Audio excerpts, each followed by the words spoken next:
So I just bought the new Heroes vs. Villains Magic the Gathering backpack, and this thing's friggin' sick.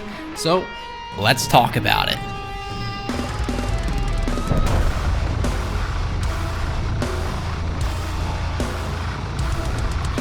Welcome back, folks, and welcome back to the channel. Thank you for dropping by and your ongoing support. My name is Patrick, host of the EDH Brutality YouTube page, in which we upload Magic the Gathering content and analysis on Wednesdays and Sundays. You're watching my newest review video, in which we talk about my dumb purchases and whether they are the proper fit for you.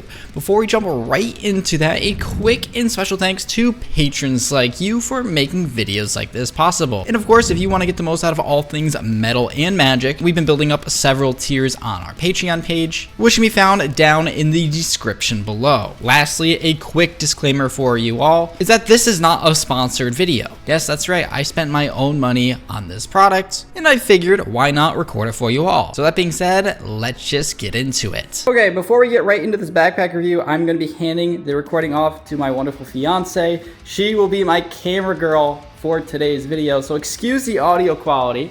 So as you can see, we have the Heroes vs. Villains backpack here. It looks overall like high quality material.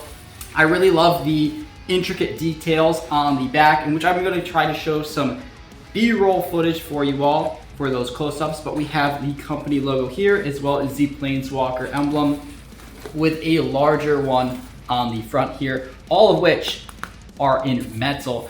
Any strap you see here, you know, it would be cooler if they were a belt design. Unfortunately, they are just magnetic, but I totally get it. It is much more convenient, and the bag is equipped with a pretty large single pouch design, in which, let's just get crazy here. So we have a Gamegenic 1100 Dungeon Pro, and we can fit this thing in our single pouch of this bag. So we have plenty of room to travel with. Bring as many decks as you would like to any convention. And sweetie, if you just zoom in here, you can see we have plenty of room to spare. And I'm just going to show you how much extra room we have. These are all Gamegenic extra large, I believe they're sidekicks, and these all fit 100 card EDH decks in double sleeves. So they're all pretty beefy, and let's just start stacking up the extra room. There's one, there's two, there's three, and there's four. So if you come over, look again, fits quite a bit of merchandise or cards, whichever you want to store in this main pouch. And of course, to close this thing, you are going to use this mechanism. You're simply going to press the tab and pull to tighten the top. This elastic will make sure your contents do not fall out. And then you're going to cover this ugly tab right back in here and flip the top back over and have the magnets secure. Now, once we have all of this, there are more compartments in the backpack itself. Getting onto the front compartments, this front one has a nice little dice tray. We take the dice tray and simply click it together. It is a little rigid right now because it is new. But as you can see, the backpack does come equipped, if I can get it, with its very own dice tray.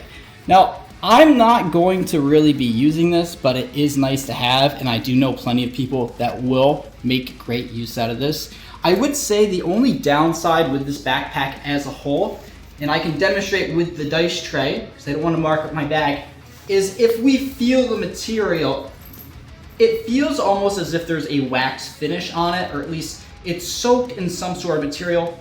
It gives us better grip. And you know, it feels great, but the downside is any part of the bag, whether it's the brown, the light tan, or even the dice tray. If I take a fingernail, it marks it. So you can see that mark is not coming out. Once again, it marks it, and that goes for anything with the bag. But I guess that's cool. Like, let's say we do it in the bag right here, fingernail. I'm not even pressing hard. That mark is there to say. So I guess this thing is going to develop a pretty nice patina over time. Some people will really enjoy that. I, for one, will enjoy that, but I know many people will not want their bag looking like it's aging. Now, if you do take this dice tray out of the bag, you can see it's a pretty large pouch that is not affected by the original contents in the large overall storage. But even so, we have more to go with this. This once again, magnetic clip. Behind this pouch, you unzip, and we have a dice pull-out section. So this is where we can fit any of our D20s. Whether you want them individually or not, you can really stack up each pouch with as many dice as you want. And by the looks of it, there are 6 pouches on each container of this pouch here. I, for one, will probably be filling this with many dice, and maybe I'll color code it so if other people don't have dice, or if I just simply don't have enough dice, maybe I'll fill this thing with candy. Who knows? Or if it's a Magic Con, make sure you could put this big pouch with nothing but personal hygiene, deodorant, mouthwash, maybe a toothbrush, anything that you or your opponents might need so they don't smell you or you don't smell them. Now, moving on here, we have these 3 detachable pouches on the front, which just simply clasp with this nice little push button, like so, and get undone. They unzip. Now, Heroes vs. Villains did advertise these pouches as a way to store extra decks or cards.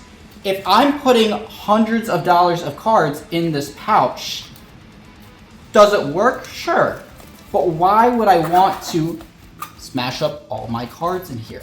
I certainly don't. They're going to get banged up. It's that part where a lot of the weight is going down on the backpack itself, or they might just get smushed. So rather than cards, I think this would be a great area for more dice, or perhaps snacks, whatever you may need throughout the day. Just nothing of too high in value, because once again, these just snap off. You can simply yank them off. So if someone wants to steal whatever are in these, they can be like, oh, nice bag. Boom, it's theirs. You're gonna know it, of course, but it should be mentioned that they are somewhat easy to take off. Thankfully, however, they will not be falling off on their own because they are pretty secure with that all set. Now that we have those back on here, we do have an extra compartment in the very back. You can see this zipper here, in which if we locate it, of course it's on the other side, unzip like so, and it will fold down. Now there's no compartment here, as this is the back of the main compartment, but if you can see right here, but coming around the angle, as you can see, the other side of this does have a little pull tab to put whatever belongings you have inside, but it will fit a full laptop in this compartment. There is another one right here. I assume this is for a tablet, whatever else you may need for your busy weekend. Zipping back up, we do have one more compartment within this backpack, and if I undo this little strap for the back support, as you can see, you have this pouch here. Now this is where suitcases, if you are going on an airplane, can come right up under here and latch to your backpack, making it secure.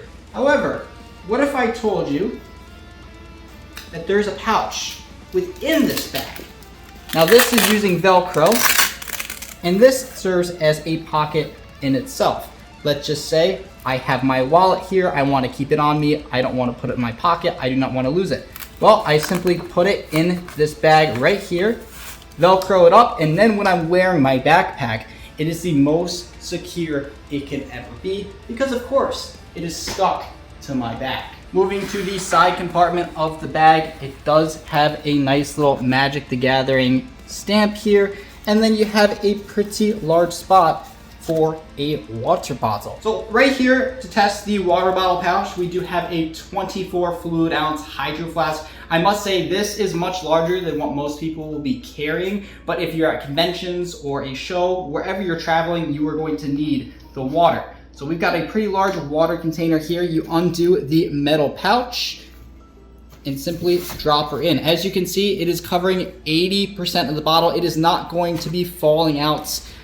Now, the downside, this water bottle is on the larger side, so you cannot reclasp it to the magnet here. It simply will not reach. That is unfortunate, but like I said, this is a pretty tall water bottle. So if you're running something a little bit smaller, or even if you just have bottled water, this is going to work wonderfully. And that moves us on to our last and final compartment. And just like the pouches up front, can also detach from the side of our bag. Pull it out, and once free, you can open up I haven't done this yet because this is still a new bag for me, but we have a nice little handle in which we can clasp to the little attachment here and hold it as some sort of duffel bag. Now, of course, you do have a larger slack on this, which I will undo now. And you can see it's a pretty good length here. Now, if you aren't using it as such, either way, this is for your playmats in Magic. So right here, I have a stitched edge playmat, standard size. Realistically, this could probably fit 3, 4 if you're pushing it and they're really wound tight. But once again, if you're fitting 4 playmats within a single bag, then they're going to curl up. But once your playmats are secure, you're going to secure it right back to the backpack, which, just like the front pouches, all you're going to do is take your little attachments here and thread them on through. And then once they're threaded, you're going to find the little clip and you are going to press them together. Now that we have the full showcase out of the way, we have the water bottle, we have a few D20s, we have 2 mats, we have a crap ton of deck boxes. Let's see how comfortable this is on the back to wear. Now, this has not been adjusted just yet. I'm a rather small guy, and you can see there's plenty of room for me left to go. If I'm going to tighten it, I'm simply going to hold down, just like any other backpack, make those straps nice and tight. And once so, I can then, for added support, flip around the front and secure that as well. Overall, it does feel pretty comfortable. I have no complaints. This water bottle does not seem like it's going to be coming out. Like I said, it is not strapped in here, but even if I bend, I have to pick something up. It's not going anywhere. And yeah, that's gonna do it for today's review. Huge shout out to my fiance Esther here, in which this video would not be possible without her. In fact, it would be, but it'd be much more awkward with the camera angles, as I only have 2 hands. Now, before I leave you all for the day, it should be mentioned the playmat bag. Although I am storing playmats in it, you can put your deck boxes in there, in which, if you do, I believe you can fit an additional 4, meaning the bag itself, before laptops, dice, or whatever else you may need, at maximum capacity, could fit up to 12 double-sleeved Commander decks in full game-genic cases. I don't know why you would be doing that, or why you'd be packing that much cardboard while traveling, because at that point you're just asking to be robbed. But to each their own. Overall, I really enjoy this product, and I'm very surprised I'm the first content creator to actually do a formal review on this, or at least I am at the time of recording. And yeah, I'm super excited to bring this to MagicCon, and maybe I can meet some of you all there. But yeah, that's gonna do it for today's video. Like I said, this wasn't a sponsored video in any way, shape, or form, so if I have any troubles with the bag or gripes in the near future, I'll be sure to let you all know. But until then, I think it's a great addition to my collection. So yeah, that's going to do it for today's video. So if you want to stay tuned for future videos here on the channel, make sure you like, subscribe, and hit the bell down in the bottom right-hand corner of your screen. So with that said, my name is Patrick, host of EDH Brutality. I thank you for watching, I hope you enjoyed, and I'll see you in the next video. Peace out, guys. In fact, I can see myself wearing this to the upcoming MagicCon. I'm really excited to get some tickets for that. And well, you know. Wait, you're going to that? Oh, crap. Cut.